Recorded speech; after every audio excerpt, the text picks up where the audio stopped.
Bonjour à tous, aujourd'hui dans le cadre de ma préparation pour l'Ironman de Tallinn en Estonie le 7 août, on va parler de position sur le vélo et études posturales. Et c'est donc un sujet qui pourra à la fois intéresser les triathlètes mais également les cyclistes car naturellement les études posturales ne sont pas réservées que pour la pratique du triathlon. T'es sur BeIron, on y va!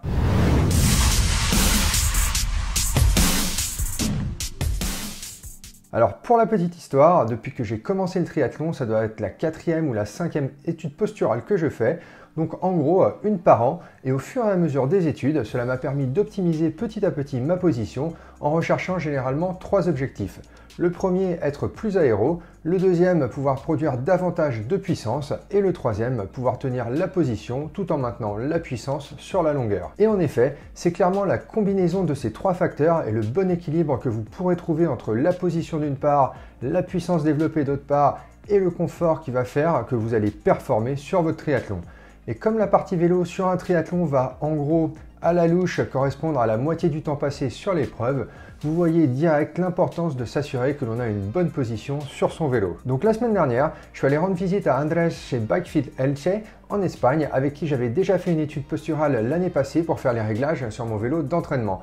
D'ailleurs, si vous passez dans le coin, je vous recommande vivement d'aller y faire un tour. Andrés est un super professionnel qui travaille avec pas mal de pros, notamment l'équipe pro Astana. Et aussi, c'est un excellent triathlète qui vient d'ailleurs de se qualifier pour Hawaï lors de l'Ironman de Lanzarote il y a 2 semaines. Donc comme c'est pas la première fois que je fais une étude sur mon canyon, les réglages ici à faire étaient assez minimes et l'idée était surtout de réaliser les petits réglages nécessaires car je suis passé de pédales Shimano Dura-Ace à des Wahoo Speedplay récemment, ce qui nécessite naturellement de petites adaptations de la position. Et aussi l'idée était de me permettre, tout en maintenant une bonne position aéro, d'essayer de gagner un petit peu en puissance et de grappiller quelques watts en vue de l'Ironman de Tallinn dans 4 semaines. Allez, on y va!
Salut Andrés, merci beaucoup pour le bike fitting que l'on vient de faire. Est-ce que tu pourrais rapidement te présenter, nous dire comment tu es devenu bike fitter et quelle est ton expérience?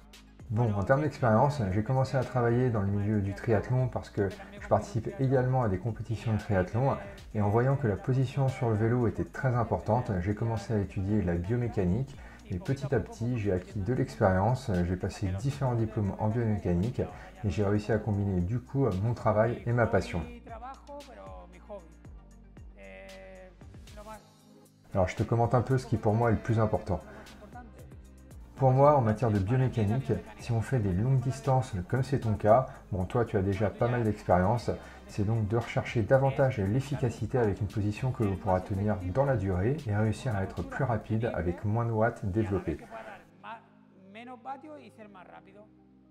Pour une personne qui est relativement novice en matière de triathlon, cela ne serait pas ton cas, parce que dans le cas d'une personne plus expérimentée, on va davantage rechercher une optimisation de la position et un grand rendement, Le but serait donc pour les novices de rechercher une position la plus confortable possible pour que lorsque tu termines ta partie vélo, tu puisses courir assez facilement. D'ailleurs, l'erreur que beaucoup de gens vont commettre est de tenter d'être le plus aérobie possible sur le vélo, mais ils oublient souvent qu'ensuite il y a tout de même la course à pied. Et donc au niveau des ajustements que l'on peut faire, qu'est-ce qui selon toi est le plus important?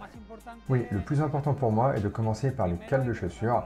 Beaucoup de fois, je vois des gens qui les mettent eux-mêmes et les mettent n'importe comment sans vraiment savoir, ce qui est vraiment une erreur parce que tu peux réellement te blesser au niveau des genoux, des ischios. Pour moi, il faut vraiment commencer par les cales.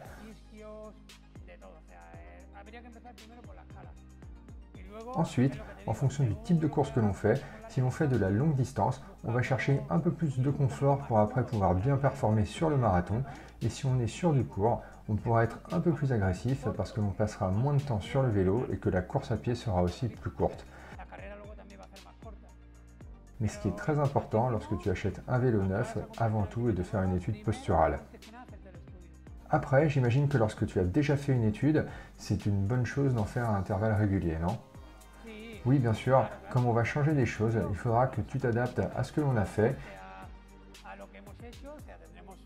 ce qui généralement va prendre entre 4 et 5 semaines. Après, si tu achètes des nouvelles chaussures par exemple, si tu changes la selle, le guidon ou quoi que ce soit, il faudra aussi refaire une étude d'après moi parce que cela affecte vraiment toute ta posture et ça permettra donc d'adopter une position qui sera cohérente en fonction des changements qui auront été faits. Bon, et dernière question, qu'est-ce qui pour toi est l'erreur la plus fréquente ou la plus courante que tu vois quand quelqu'un t'emmène son vélo et que tu te dis direct que non, là, il n'y a pas vraiment une étude posturale qui a été faite avant?